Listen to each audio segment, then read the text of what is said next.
Welcome to the deep dive.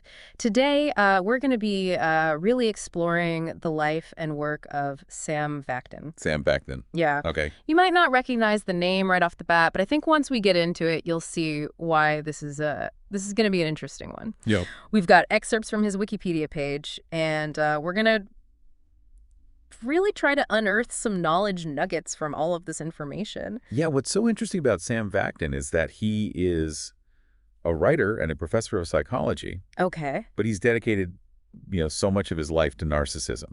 Okay. And he actually runs a whole website about narcissistic personality disorder, NPD. So we've got a guy who is like super into narcissism. Yes. But the thing that is so interesting about this particular deep dive is that it seems like his own personal journey is very much intertwined with this exploration of this very complex personality disorder. Yeah, it really makes you think, what would lead someone down this path? Right. To study this so closely. Exactly. And if we take a look at his background, it kind of adds another layer to all of this. He was born in Israel, eldest of 5 children. So we're talking a full house. Wow. A lot of personalities to navigate. Right. Sephardi Jewish immigrant parents. Okay. And he even describes his childhood as, quote, difficult, end quote, suggesting that his parents struggled with his, quote, giftedness, end quote. That's a very loaded statement. It is. When you think about it, to feel like your family, Yeah. even if it's just a feeling, to feel like your family couldn't really deal with how smart you were, Right. or like how different you were. Yeah. It kind of speaks to, I think, a really intense personality from a young age. Yeah, and you see that intensity, you see that drive throughout his life. I mean, just looking at his career path,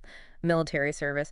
Then he goes on to found a chain of information kiosks. Okay. And then he works for international firms. Wow. I mean, talk about somebody who just does not seem content with the status quo. He's not just sitting in a cubicle somewhere. No. He's out there, really trying to, I don't know what the word is, conquer the world almost. It really seems like a very restless mind, Yeah. constantly seeking these new challenges, these new experiences. Absolutely. And it seems like this constant pursuit of knowledge, this pursuit of understanding the human experience, ultimately leads him to this pivotal moment in the mid-1980s Okay. where he embarks on his own journey with NPD. Oh, interesting. Okay. So we've got Vaknin, mid-1980s, he's engaged, Okay. but he's starting to notice some issues in the relationship. Oh. And on top of that, he's dealing with these mood swings. Yeah. So he decides to seek help from a psychiatrist. Makes sense, right? I mean, a lot of people find themselves in that situation. Yeah. You're going through something, you need some answers. Sure.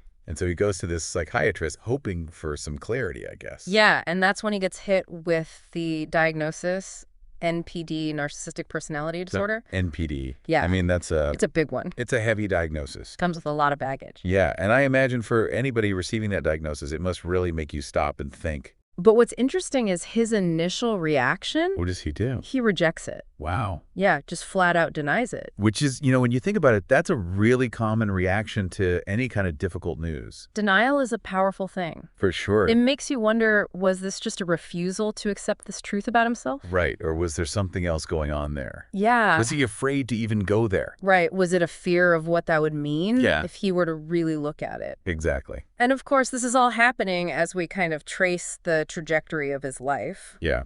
We fast forward a few years, he finds himself in some legal trouble and is ultimately arrested and imprisoned in Israel for securities fraud. Wow. Okay, so now we're getting into some serious stuff. Right, and it's here during his parole that he's required to undergo another mental health evaluation. Interesting. And this time, something shifts. Okay. This time, he accepts the NPD diagnosis. Wow.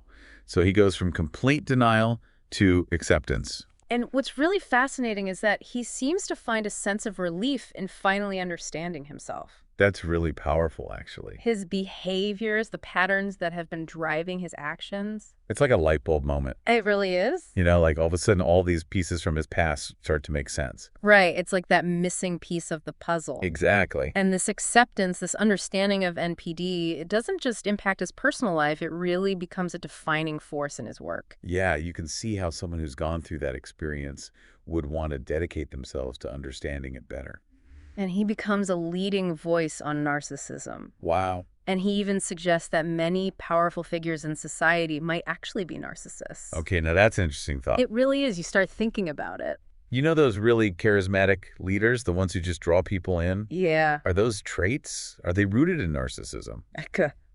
It's a question worth asking. It is, and he really dives into all of this on his website. Oh, right, the one he runs. Yeah, which becomes this platform where he's sharing his perspective on NPD. Okay. And he's introducing these new concepts. Like what? Well, he starts using this term narcissistic supply. Narcissistic supply. Okay. And it really refers to this constant need for validation and attention Oh, yeah. that often fuels this narcissistic behavior. We all know those people, right? Right. Always needing to be the center of attention. Exactly. Or they constantly steer the conversation back to themselves. Or they take credit for other people's work. Oh, yeah, all the time. It's like this endless need for validation. And it comes at the expense of real, genuine connection with other people. Exactly. And you know what else? He doesn't just stop there. What else? He takes it a step further, and he distinguishes between different types of narcissists. Whoa, okay, so there's more than one. Oh, yeah. He talks about cerebral narcissists versus somatic narcissists. Okay, so now you're just using big words. All right. All right, I'll break it down for you. Please. So a cerebral narcissist, they're all about their intellect. They need to be seen as the smartest person in the room. Oh, so it's about intelligence.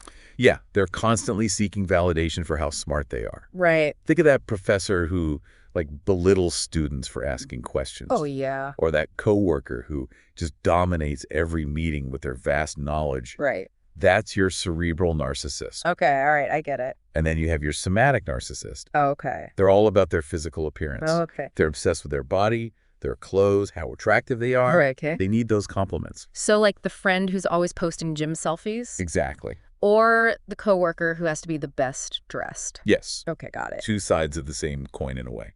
So we've got Vaknin, this guy who went through this intense personal experience with NPD. Right. And then he turns that experience into this platform for helping people understand this really complex disorder. And he's introducing new ideas, Yeah. new ways of thinking about it. And then just when you think you have Vaknin all figured out, Yeah. we uncover this whole other layer to his story. What does it tell me more? It's amazing, isn't it? It really is. How the human mind can go from, something so complex but still focused on the human experience to something completely different. Totally. And in this case, with Vaknin, it takes us to a totally different realm. Okay. We've been talking about psychology, right? Narcissism. Right, it's very human-centric. Exactly. Yeah. But then you look at his 1982 PhD dissertation. Yeah, and what is it about?